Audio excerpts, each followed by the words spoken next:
Alrighty, we are back with another episode. Welcome to the Beyond the Coach podcast. I am one of your hosts, Kelsey Nanini. And I'm Chris Sweet. And how are you doing, Chris? You know, I'm not bad. The sun is shining. That's all. Genuinely, living in New England, it's like your mood is dependent on if it rained the last 72 hours or not. I'm like, it's actually been sunny, and I got to go for a walk last night. Oh my gosh. I got out of the gym this morning, brought the top back on my Jeep, had my music playing. I was like, gosh, just is a vibe. It's a vibe when I get to do that. So that was exciting. How are you? It's definitely relatable to like when I lived in Washington. Like the PNW that's the same way. Yeah. You're like a whole new person when the sun is out. I am good. It's funny you asked that because, well, it's funny I asked that. I thought about it this weekend at the It's funny you ask how I am because I'm the one that... Yeah, it's funny you ask because I'm actually the one who asked first. Because this weekend at the conference I was at, there was someone who was like, stop asking people. Well, if you're going to ask people how they are, do it twice. Because and I was like, oh my gosh, that's so good. Because everyone's just like, oh, I'm doing good. And then you just pause and you're like, no, like, really, how are you doing? Yeah. And that like really stuck with me. So I was like, but like how Are we going to start doing that at the start of every podcast where we're like, we ask each other, like, how are really, you twice? And then we get It really was funny deep. because you actually just like explained it really well. You weren't just like, I'm good. Because it's so easy to just say that. You're like, I'm not bad. You know, the sun is, Yeah. and you like elaborate. I wouldn't have had to ask you twice because you did such a good job the first time. Oh, But then thank there's you. sometimes where it's like, I don't actually need to know. It's just me saying it to say it. Yeah. Yeah. Because sometimes people actually elaborate and you're like, oh shit. You're like, okay, I just got a whole story. Like, Yeah. thank you. All right, have a good day. So is this where I ask you, how are you twice? And you're going to Yeah. I really am. I feel like, well, I'm like, I feel like I just have so many things to do in the next 18 hours because our friend's coming to visit and I tried cleaning the house yesterday and I was so exhausted. But then I also have actually a busier day today, so I don't know why I didn't just clean all the house. I just did the kitchen. And I'm like, kind of beating myself up now. be fixated on one area versus the entire house. And like, we have to walk the dogs tonight because we didn't do it this morning. Volleyball tonight. There's just so many things. So I'm just gonna figure it out. But you did break the internet with your oh my pregnancy gosh, I know. videos. Somebody commented the funniest thing. Actually, I'm just gonna do it. Kaden doesn't watch the podcast, but I showed him this morning. And I was like, the funniest thing, and he was like, "Oh, did someone say like something?" I forget what he said, but here's the comment. Please don't leave. It. I don't know if someone literally said, "Oh gosh, is it gonna I focus?" cannot see that. Oh, yeah, here we go. I mean, yeah, pretty much every woman would be pregnant. Hayden should be so flattered. Oh, that's what it was. He's like, because multiple people have screenshot his face and put it in the comments. His face is going to go viral. Yeah, he's like, did somebody screenshot my face again? And I was like, no, it's better. And he was like, oh, he just started dying laughing. It was like right when I woke up too. It was so funny, which is not a good habit to stick to. But yeah, I have like 39,000 likes. It's so weird and like almost 300,000 views. We're getting there. And I've also gained like 120 followers. That's amazing. I did not post it with that intention. You know how you post something on TikTok and you're like, oh, No, I'm going to blow up with this one. things And it's you never don't the one intend to you- blow yeah. up with. It's the things that you make super quickly too. It's like Yeah. everything with Bo, I just made super fast, and that's like when my TikTok like decided to like pop off. And I'm like, oh, but the things that I put a lot of thought into, no traction. No, literally. Nothing. So Literally. note to self for all so of our frustrating. listeners, just like go make things on a win. Just literally, I was listening to the Jordan Davis song that I posted with that, and I was like, oh Yeah. my gosh, because it was like, got a like positive, and like she's shaking her head yes, and like crying, and I was like, my video.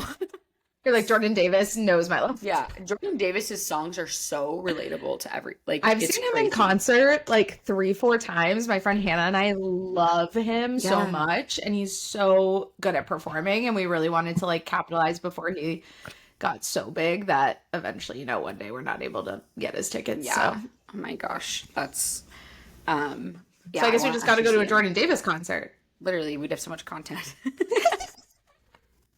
You guys can get on stage and just reenact everything to that song. Like, hold on, Jordan, you actually made me go viral. So good. Yeah. But I'm glad that you have your friend coming and you get to hopefully enjoy your weekend. I'll try to survive. Mm-hmm. He's really fun, but being not able, not that I rely on drinking, but not being able to, and also not being able to consume enough caffeine to like Keep up. keep up. I'm gonna be like, I told Kate, I'm like, I'm putting my biggest rally cap on for this weekend. Love that. Because I'm DDing and everything, but it'll be fun. I'm gonna be like fun pregnant girl. Yeah, fun mom. I'm thinking of Mean Girls, where it's like, I'm not just a regular mom, I'm a cool mom. That's what I strive to be. You can tell your unborn child, like, I was DDing until the wee hours of the night. Yeah, with I you was in the DDing womb. till like, God, I hope it's not 3 a.m. I hope it's only 2. 2's my cutoff. Gotta have boundaries. Yeah, oof. But let's get into the topic today. Yes. We're gonna talk about something we're pretty passionate about. Because I think there's really good ways to go about this and really poor ways to go about this, and how you go about it is what really matters, and that's what we'll ultimately kind of be chatting about. But we're gonna talk about cookie cutter templated programs. So when you first hear that, what do you feel like comes to your mind, like right off the bat? I feel like, so I'm not gonna lie, cookie cutter, when I think of literally cookie cutter programs, I think of Weight Watchers. Like, I don't know why. Like, Weight Watchers immediately, or like Beachbody, like that immediately pops in my head. I'm like, Yes. Just the black and white, here's what everyone does. And some people don't even understand that concept, but that's what comes to my head.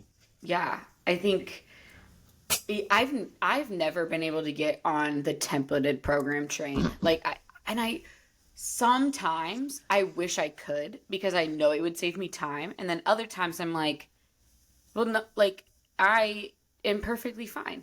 I actually think that the client's own program is a template you can build off of. So if I just build a really good initial program, then it's something I can essentially just build off of over time. Yeah. Well, I think templated coaching is like this double-edged sword, where it's like it can be helpful, but then it also is like, okay, but when does it become a crutch for like coaches or programs, or like, you know, the bigger also companies that are out there as well? For sure. And to your point, like you were saying, like some people just don't even know that that's a thing. And I will say, like, that's who the cookie cutter person is for, is the person who literally just needs to work out. Yeah. Like they just need to move their body.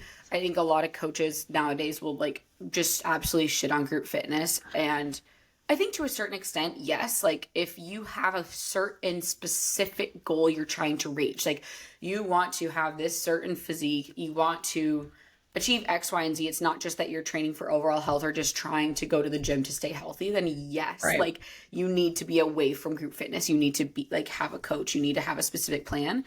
But coming from someone who worked in group fitness, I did it like I did a class at 24 Hour Fitness that I ran until I went to Orange Theory. So like for pretty much 4 years, I was in the group fitness space.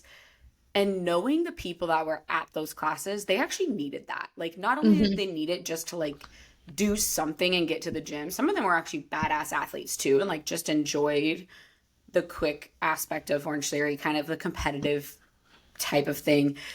But they also needed the community. And so I think that's like such an important thing, is especially once COVID hit, I wasn't really a coach anymore. But when you think about it that way, people who maybe work online all the time and now they don't have a workplace to go to, like some people just genuinely need that. And I think that's where the templated, the cookie cutter stuff comes in. Yeah, like it doesn't always mean bad. Like cookie cutter is not always bad. I think it's more like it's generic, and it can be very generic. So like it's great when it comes to community building. And I used to work in a kickboxing gym, and it was the same thing. Like the people that went there needed that. They needed the almost accountability and the incentive to go and like have that support from everybody else. But I find that generic rarely creates like the transformation that people expect it to. So like group fitness, templated stuff, programs that are out there, it's like it's rarely going to get you that full end result that you want, but it's a great catalyst for getting you started, getting you inserted into the industry, or depending on like what you want from it. You know, there's, like you said, nothing wrong. I used to love going to my cycle classes. Like it was my favorite thing to do every Sunday morning because it was just a fun, different thing to do. But it wasn't what I relied on to see results or to gain traction in like whatever I was trying to do at the time. Yeah. And to that point, like more on the online fitness side of things, like you, I used to coach on an app and everybody got the same exercise. Everyone got the same workouts. Mhm. And there were some programs on there where if you like paid for the app, you could do an old program, change it up, and that they would just program hop. And I'm like, yes, to a certain extent, you can see results initially with that. But now that you've been doing this for 5 years, there's just nowhere for you to go. You keep returning to the same volume, the same exercises, the same everything to where it's now not necessarily built for you. And does everything need to be built for you? No. But once you've been training long enough, it essentially it does. Like there Yeah. really is an element where like that's why you keep plateauing, obviously mixed with nutrition and a few other nuances, but doing the same thing over and over again when you've grown, it's a Yeah. little tougher. And I'm not saying you can't see results at all. Like there is definitely a possibility. And I will say the cookie cutter template programs, they're going to be cheaper. They're going to be more Yeah. effective cost. And if you're fine with that and you're seeing good results, awesome. But if you're continuing to complain about it, that's where it's like, okay, maybe it is Yeah. time to switch it up and pay a little bit of an extra dollar to see results if you keep complaining. Exactly. Like it's good for the person who's just getting started that needs the structure more than they need necessarily the personalization.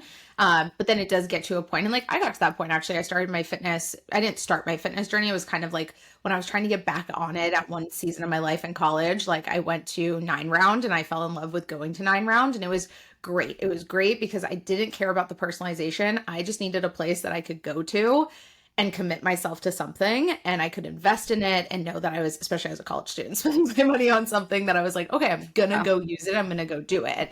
So affordability is great. It's great for the beginners, and there is proof of the concept. Like Yeah. people don't just make, berries, for example. Berries is a proven concept of these workouts and the whole idea of it and the high intensity. It's going to get a result to a degree. It's great for the framework that they're trying to validate for the people who are investing in it.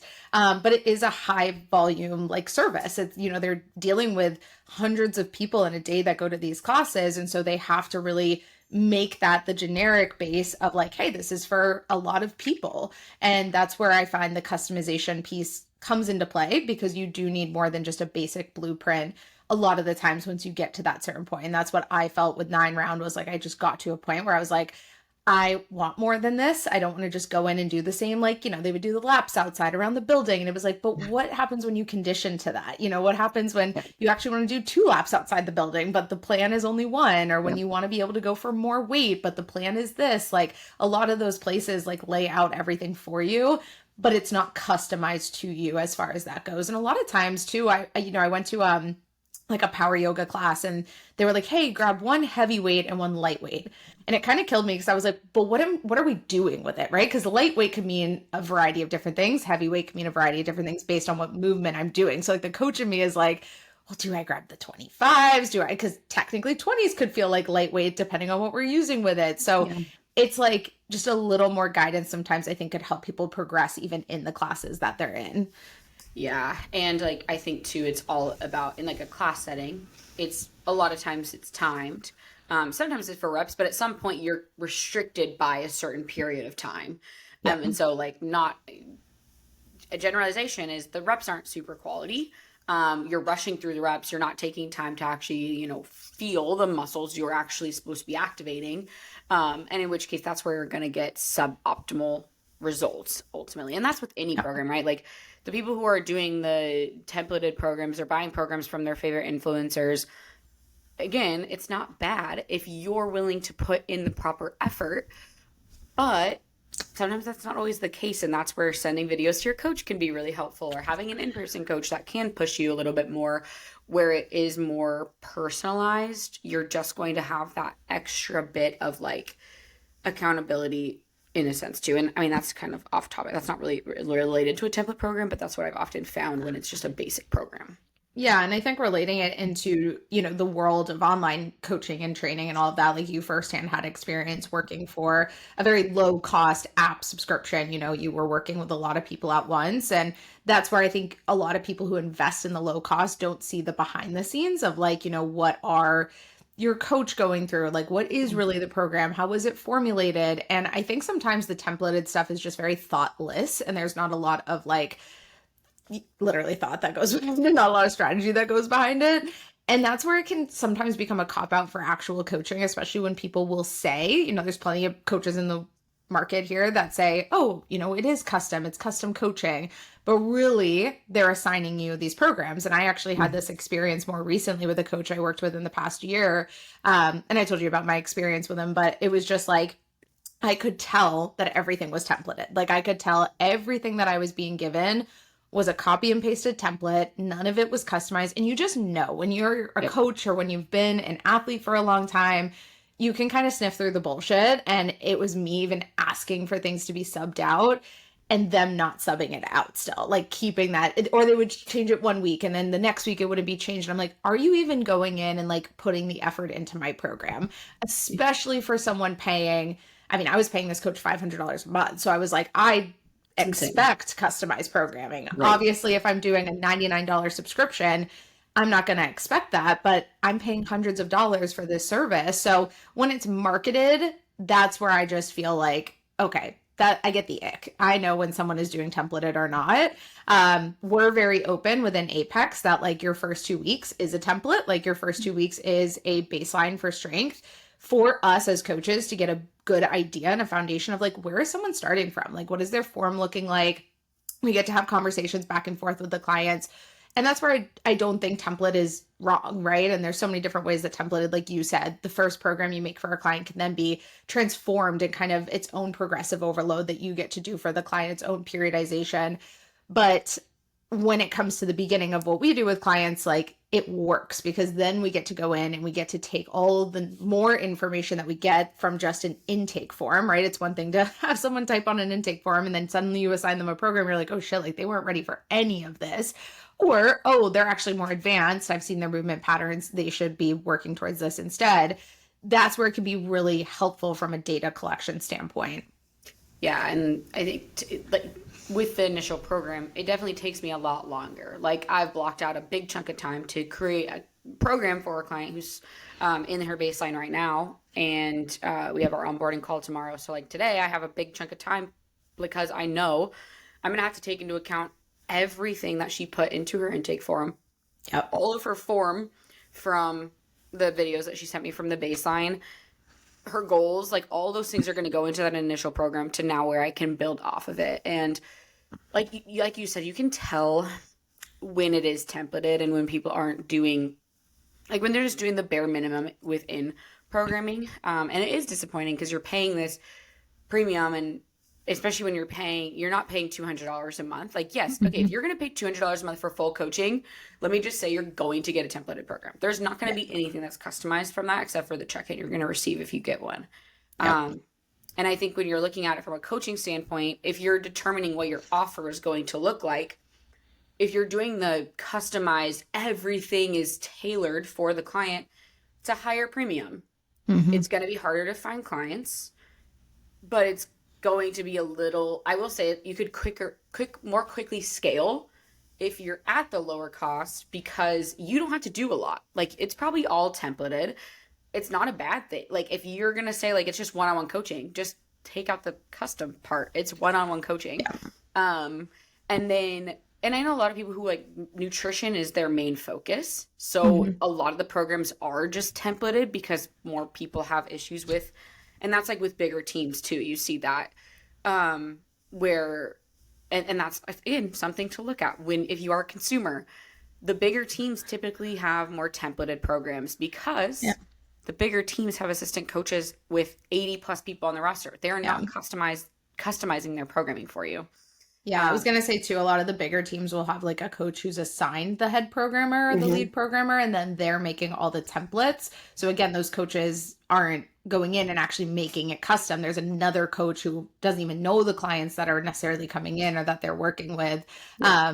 And that's just where I think it becomes a bad thing, because you don't get to customize to the client's needs. Like you said, the intake form, the health history, and hormone issues or advanced goals that they may have. Like if you're not looking at that and creating a program that reflects that, it gets really difficult and a little dicey. Yeah, absolutely. And that's where it's like also like what, as a coach, what are your, I guess, like ethics, if that's the right word? Like what do you find to be like what you need to? Like I said, it is going to be more scalable if you have $250 a month or less. That's what everyone, well, that's what all the people I don't want to be working with have. Like, you are going to have a lot more problems than you realize with that cost, because you're going to have people ghosting, frustrating. They're going to be asking for more even though they're not paying for more. So it's not always like, yes, it is probably easily more scalable, but I think the stress with that comes to be a lot more. Whereas for us, we do pay, our program is a lot more than, I will say at this point, our program is probably industry standard. It could definitely be more for like lifestyle specifically. Yep. Everything is custom. Like except for the first 2 weeks where it's literally data collection, everything is customized. So that's where you're going to get, as a coach, it's like you can work with less people. You can also work with generally, I'm not going to say better people because I don't think that's the right word, but generally more engaged and like motivated, disciplined clients because they're paying more. So that's where, from a coaching standpoint, if you're a coach listening to this, like I think that's where the difference can come in what you're looking for in your offer. It's a lot less work. I personally love programming, even though it takes a long time. That's like my favorite thing. So I would never do templated programs because I feel like that kind of like literally clips my wings. It gets rid of all of my creativity as a coach. Yeah. I like that you said like sit down and kind of think of your values, think of what you want, think of your intentions. Values, not yes. Your values. Ethics is the first thing that you do. Like ethical coaching, depending on what that looks like for someone. Everyone's ethics are different. But I truly think, and I think that's just as like from the business coaching standpoint that I have of coaching coaches in their businesses and scaling that, it's like they're not really evaluating. They're thinking more of like, how do I just get people in the door, right? And it's like, but you do have to sit down, you have to think, do I want to be this middle to high ticket offer where I don't need to work with 40 to 50 clients to make ends meet, right? You can work with maybe 20 to 30 if you're a solopreneur.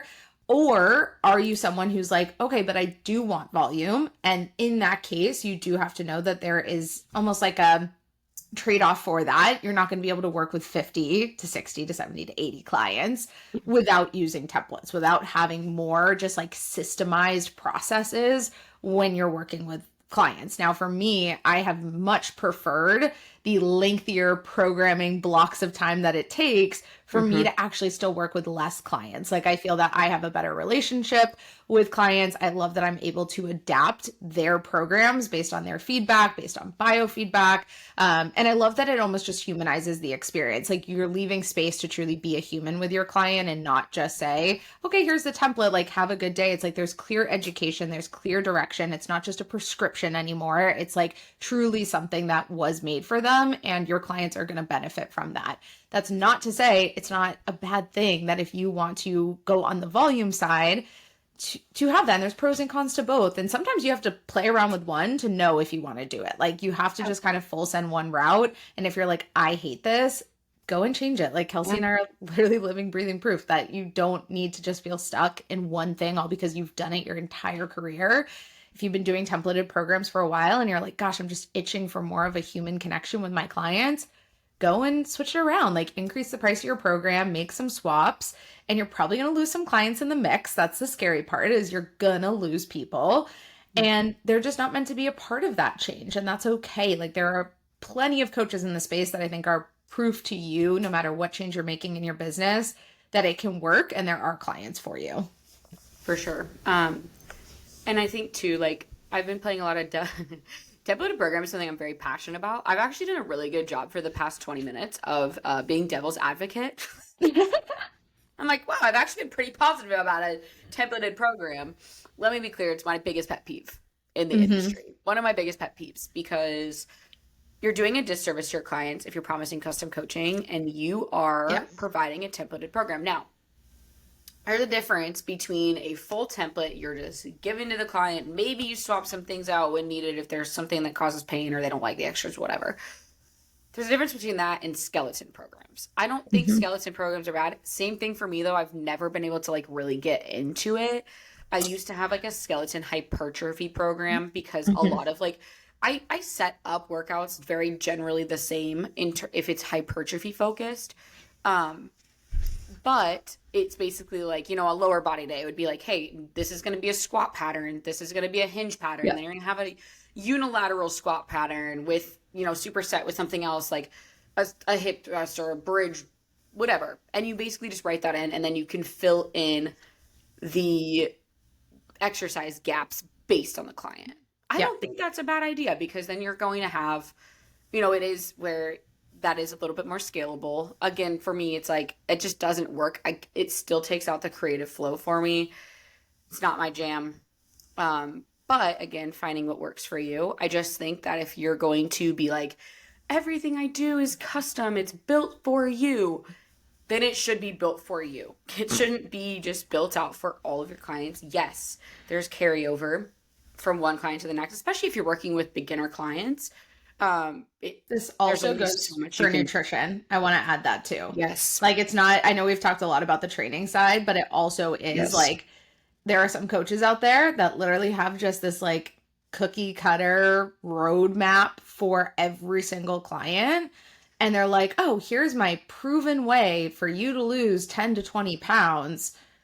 I'm like, there's actually no such thing. The proven way is a calorie deficit. That's like the only real like solidified thing that Yeah. we can A say. short-term caloric deficit, like not being in one forever. Exactly. And those are the programs that, again, going back to like Weight Watchers or Beachbody, it's like there's no strategy to that person. It's more of like, here's a proven system we've seen work with a generic population of people. But what you don't hear about is the people who continuously go back to that program because they gain the weight back, because they regress in results the moment that they stop the program. They haven't learned any tool in the toolbox to maintain progress or to live like a normal human long term. Yeah. And that's also where I have a big gripe is like, yes, the fitness side, but then also the nutrition side, because a lot of the issues we see in America today, when we, a few podcasts ago, we like looked at like obesity rates and we talked about all that, like nobody is being educated because nothing is customized. Yeah. Yeah. And to that point as well, oh my God, I remember hearing this when we were in the first business coaching that I was in, that we were both in. I remember a coach, he was like, oh, like, I wanted to share with you guys a strategy that I use to retain clients. And he was actually, who was he? You know what? No, he was a coach for a different program before I was a coach for them. And I don't want to use names. I don't want to out anyone. He said something on a training I went to. It was the one training I went to with him, and I was like, oh, I'm never coming to this again. He's like, here's a strategy to keep clients longer. As soon as they come in, you put them into a calorie deficit, really deep calorie deficit, so that they lose weight and they're bought into your program. And I wanted to throw something at a wall. I wanted to punch him in the face. I had a lot of violent feelings toward him. And it's no wonder that I ended up taking over his position. Actually, I don't think it was for that reason. I think he would have saved. Anyways, I was so irritated because I think that is so predatory. And that's the issue that everyone has anyways, is that my beef with the industry is even if someone's main goal is to lose weight, your first initial goal as a coach is to understand them, is to make sure that they can be consistent at maintenance before they're consistent in a deficit, because the reason they aren't where they want to be isn't because they haven't been in a caloric deficit. It's because they haven't been consistent. So if you just toss them into caloric deficit to build up their excitement and then you're like, this is going to work, this is great, that's not doing anything for them. The thing with us is like, yes, your main goal could be to lose weight, but it's funny because even like a lot of our clients never say that. They're never like, my main goal is to lose weight.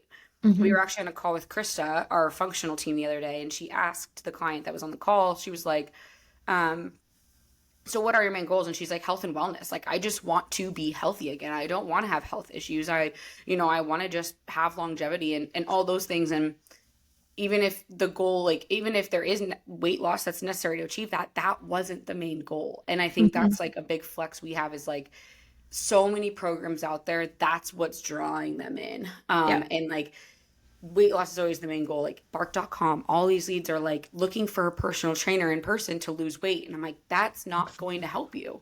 Yeah. Because when we're only looking at the scale as a metric, and that's how we're going to get our clients results, it's like you're not teaching them anything other Yeah. than being leaner and being smaller is a main goal. That was such a tangent. It wasn't even about templated programs, but that, well, it was, because that's what he does for every client, even if that's Yeah. not what they need. Exactly. And I think that's where you get to flex your authority in the industry. For all of our coaches listening, it's like, if you are delivering custom coaching, and, or I should say, if you're struggling scaling with custom coaching, it's not necessarily that like you can't scale. It's that sometimes you need to improve your systems first, like how you are working with clients, what that looks like, before you're fully scaling. Like that's kind of, they have to go hand in hand. Everyone thinks, oh, it's all volume, but it also is systems and improving that. But I think a really big piece of it is just saying, like, at the end of the day, providing custom coaching is important. You are working with literal humans, you, from both training, from nutrition, but you get to flex your authority in a space where there are coaches out there doing templated coaching, doing ghost coaching, doing skeleton programs. And you get to say, hey, here's where I'm different. I care about my clients. I want you to succeed. And I don't want this to just be another prescription. I want this to feel like your permission slip to actually live your life and to see results simultaneously. I posted on my story yesterday, kind of a little bit of a progression over the last year of like my back pain and stuff. And this year, for example, I started the year being like, I'm going to go in with like a fat loss phase. I'm going to reduce my body fat. I'm going to do all these things. Like I'm going to be unrecognizable. We all know life hit, whatever. But the big emphasis is that going back to health, like how our clients are like, I want to be healthy. That really is like what my biggest takeaway has been from 2025, is that like sometimes being healthy or focusing on your health is not just fat loss. It's focusing on recovering from injury. It's focusing on performance. It's focusing on strength. It's focusing on functionality. It's focusing on even just your relationship with food, your relationship with your body. Like health goes so much deeper, but that's not taught in a templated program. Those clients are never going to have that takeaway. And how cool is it that you get to have testimonials from clients that truly you educated and you emphasized all these different things. And now the best marketing you can have is all of these clients saying, hey, I was able to go to my daughter's birthday party and not stress about the cake and the ice cream and all the things. Like I was truly present. I didn't look at the photos that were from the family, function and pick myself apart. Rather, I saw that as like memories that were documented, and I can't wait to look back at those. Those things go so much deeper than someone saying, oh, I dropped 50 pounds. But meanwhile, they're miserable. They gain it right back. Like there's so many different things behind the scenes that I think as coaches, being frontline workers, as I call it, it's like we just get, to be honest, we get to have authority and we get to help the industry that can be very murky because it's grown so quickly. Yeah, and to your point about systems too, and even talking about like we've talked about, like I have a proven system. Like it's not to say you shouldn't have a proven client journey for your Absolutely. clients, but it should be different across the board. It shouldn't be this is exactly what we do for every client. Like I think it's important to have that organization as a coach. Mm-hmm. Like we have a baseline for every single person. They're going to go through a baseline. Then they're going to go into a phase that actually preps them for their main goal, which is, again, the phase where most coaches are going to skip.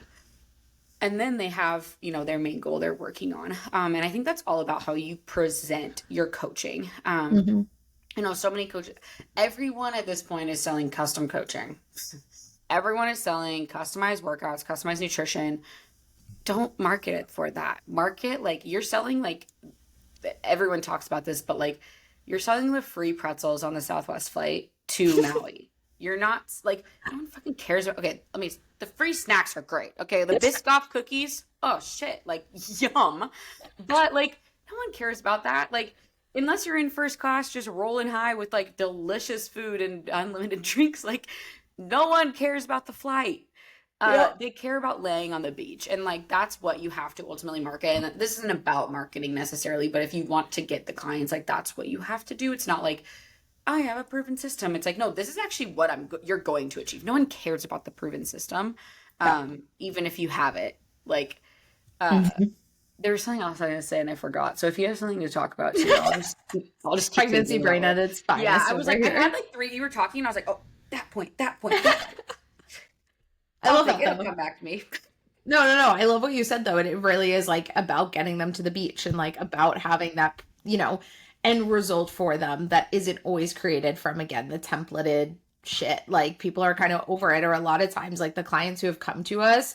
I said this in a couple of podcasts ago. I was like, before 2019, 2020 timeframe, anyone that was working with me had never had a coach before. Now you have all these people in 2025 who have had coaches. A lot of them, majority of them actually, I feel like that I've spoken to have had coaches, and they're starting to get more particular with how they want, like what that relationship looks like and what the program is, that you need to keep up with that too. And if you want to help those clients, like nothing grinds my gears more when there's those promises from people on the calls like, oh yeah, I promise this is custom and we're different than all the other coaches and all these things. But it's like, are you, and are you actually going to care to give that client like a Yeah. better experience than what they had before? Are you going to pay attention to that person? Are they a person to you, or are they a number? Are they just a volume? Are they just a sale? And I get it, like we're in this weird, it's such a weird industry because like we do emphasize like sales and making sales and lead generation, but I also really emphasize like value and authenticity and truly those values that go deeper than like any number of, money that comes into our bank accounts. I think that that's really important because I think that's where you build sustainability in your company, and you don't have this churn rate. You don't have this like need to constantly need more clients because your clients are staying because you're giving a great service. This is where I also think education comes into play. Like if you are really struggling with offering customized coaching because you're like, I don't know how to coach these people or periodize appropriately, there are great programs. Shameless plug, Beyond the Cert. There's also other programs out there and certifications and even just books you can buy to learn more if you truly see a gap. And that's where I see such a big problem is everyone's focused on the scalability. I'm going to hire a business coach. I'm going to do all this stuff. And they're not focused actually on their knowledge to provide a great service. And like, you're never going to get away from the templated stuff, the prescriptive stuff, if you don't actually know your shit at the same time. Yeah, and it's gonna, like you said, like the industry, it's not saturated. It's saturated with bad coaches, like poor ethical coaches. Like I will say that for sure. There's a lot of coaches out there. It's no surprise, but like you can't look at that and complain about that because there's a lot of dentists out there. There's a lot of plumbers out there, but like who cares? Like your Yeah. coaching is your coaching, and at the end of the day, I think the biggest thing to remember when you're considering like templated programs is like you're literally in charge of someone else's health. And I don't think enough coaches take that seriously in a time where obesity rates, damn near half of the United States at this point is considered obese. Yep. Yes, we're using a BMI scale for that, but regardless, you still go out in public and you're like, oh wow, the world is pretty overweight. It's kind of insane when you look at pictures from 1980, 1960, and now you look at pictures in 2025, and the world is certainly unhealthy. And we as coaches, like, I didn't necessarily get into the business for that, but it's also something I really do hold true, because I have family members who, like, my grandma passed away like in her 60s because she was super unhealthy. She was an Yeah. incredible grandma, she was an incredible woman, but like now that's like in the back of my head. I'm like, now I can, like, we have a role to play in saving, honestly saving people, saving lives, like preventative Exactly. And that's why I call us like the frontline workers. That's not to take away from true frontline workers, for sure. obviously, in the Do medical what they do. space, and firefighters and police officers and everything. Like their jobs are super important. But I think if you Yes. could take your job just as seriously as like what their jobs are, you have literally paramedics who save lives every single day in like a dire position. But how do we prevent people from being in dire positions? And that's from them working on their health and investing in good coaches, and for you to have the tools to be able to help them. I actually looked up like the rates, and this is kind of scary, like from 1999 to 2000, and then basically like 2017 to 2020, obesity prevalence increased from 30.5% to 41.9%. That's not a lot of time. Like, then what's going to happen in the next few years after that? And then the next few years after that, especially in the day and age of like social media and TV and like people just not, I think of the life we lived like as kids, and I'm like, gosh, I want to give my kids as much of that as I can. Because I spent all of my days outside. I was an active kid. I'm very thankful for my upbringing in that sense. But it's really crazy to look at it and to think of like the increased risk of heart disease and diabetes and so many different things. And again, like the frontline workers are there to do their job, but how can we actually prevent the amount of people that need that service all the time, or all of a sudden are sitting in a hospital bed and they're being forced to make a change when they could have made a change by choice many, many, many years ago to stop this. So that's its own like tangent itself, but it does loop into templated stuff, because a lot of times the templated stuff isn't necessarily helping with the bigger picture. It's a great catalyst. Again, going back to group coaching, going back to low cost, templated options, subscriptions, apps, that kind of stuff. For the beginner people who want to make an effort to make a change, I always say the best type of movement, the best thing that you can do for your health is the one that you can most consistently stick to. And if for now that's you going to a Barry's class 4 times a week, great. But I find so much growth happens when you do the Barry's classes or you do the group classes, and then you start to kind of graduate to this mindset of like, well, I want a little more out of this. Like, I want to feel like a little more competitive with myself. That's when you get into that one-on-one coaching, and that's where the custom coaching space is hyper important for that and for those people.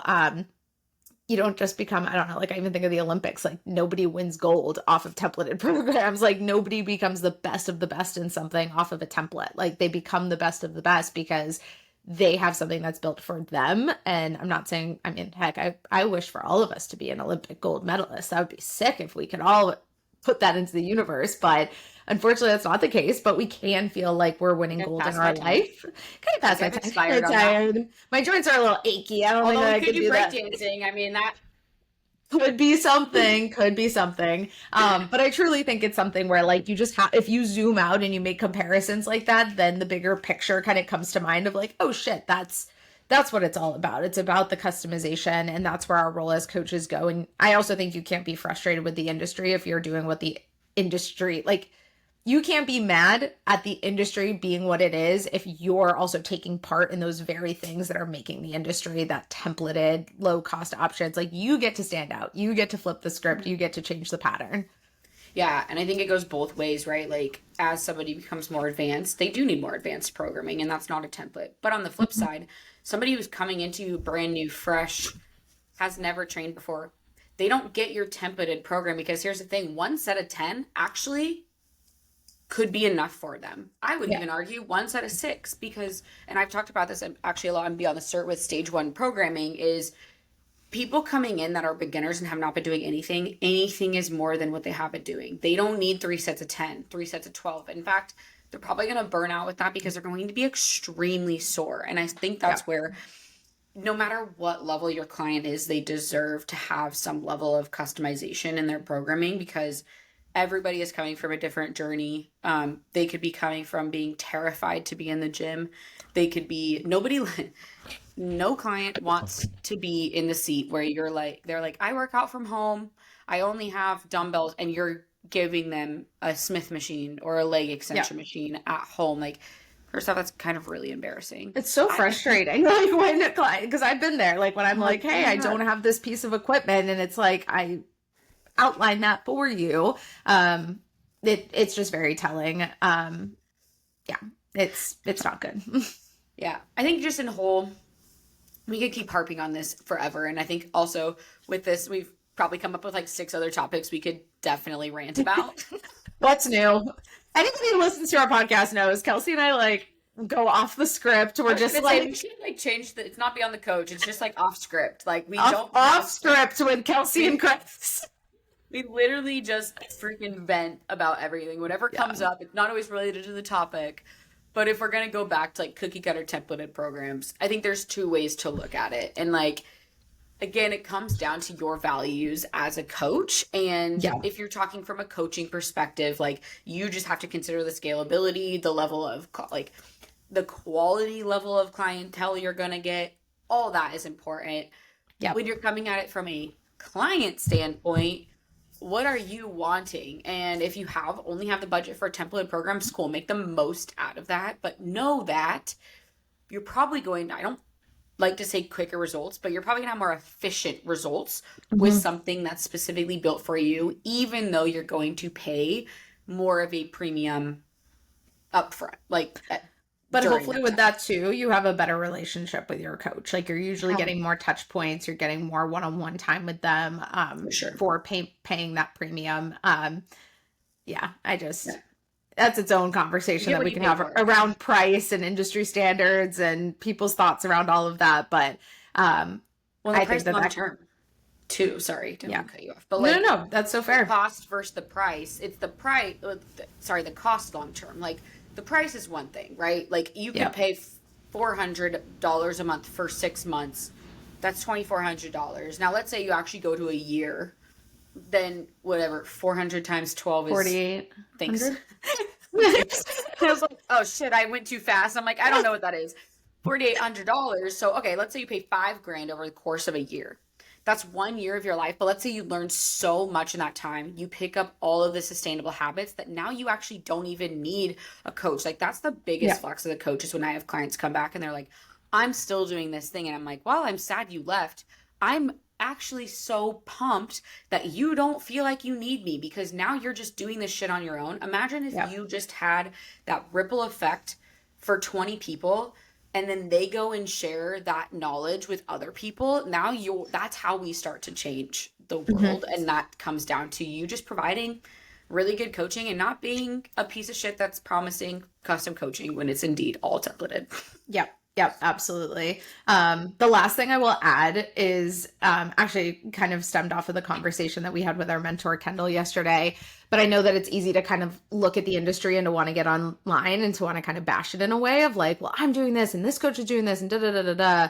And like there was a topic of discussion that I had with Kendall that I, was just trying to be like, how do I not sound like a bitch saying this? And she's like, you honestly just have to like lead with this kindness of like, empathy in the industry, like empathy with your audience. It's like, yes, we want to show up and we want to be aggressive sometimes and we want to be like, well, screw this and fuck this and all this stuff. But it's like, what does that do sometimes? Like, I think the biggest thing you can do is just share your impact and share truly what makes you different. And it goes such a long way and you're probably going to feel a little bit better off of it than going and projecting on the internet, like all these different feelings that you have. And that's where I really like love our podcast because yeah, we do kind of say like, hey, screw this, like this isn't it. But like, we're also coming at it in so many different directions of playing devil's advocate where we can, but we've learned a lot in the industry. And honestly, the people who are listening to this probably want that too. So Yeah. appreciate all of our listeners. For sure. You don't have to bash other people. Like I think in a time where everyone's doing the like review videos and Yeah. reposting all that stuff, like I've just unless it's absolutely ridiculous, I've only done a couple of them like that were just kind of almost humorous. But like you don't have to bash other people to show off your stuff, to like show off your peacock feathers, if you will, like to like Yeah. just talk about yourself, like talk about who you are and how creative you are in coaching and like just how great of a coach you are, and that will go a lot further than being like, oh, this coach is freaking stupid and just like, yeah, we bash like different like things on the podcast, but it's also to bring light to like I'm always going to share both sides of the coin. Devil's advocate is not something I love doing, but I can do it when I need to. So there's always a reason why someone's doing something, and I think it's important to come at it from that angle too. Absolutely. Amazing. Well, thanks for listening, guys. Mic drop fully mic over here. If you Literally almost dropped my mic. Kelsey was so passionate, she punched her mic. With her hands. Mike's like, what did I do to you? Why are you treating me this way? But hopefully you guys enjoyed this episode. We will as always, drop links in the bio too. So if you do want to get more educated beyond the cert, we do have it as evergreen as well. So you can always buy it unless you're waiting for our next cohort. Then you can send us a message and we can chat with you through that. For a while. You're gonna be waiting for a while. We do offer it where if you buy the course evergreen and then you decide you want to join the cohort later, we will give you obviously a prorated rate considering you've already bought the course. So just keep that in mind. But I think education is really important. And as always, if you have any questions, just shoot Kelsey or I a DM and we'll be happy to chat. Cool. Thanks for listening, everyone, and we'll see you in the next one. Bye. Bye.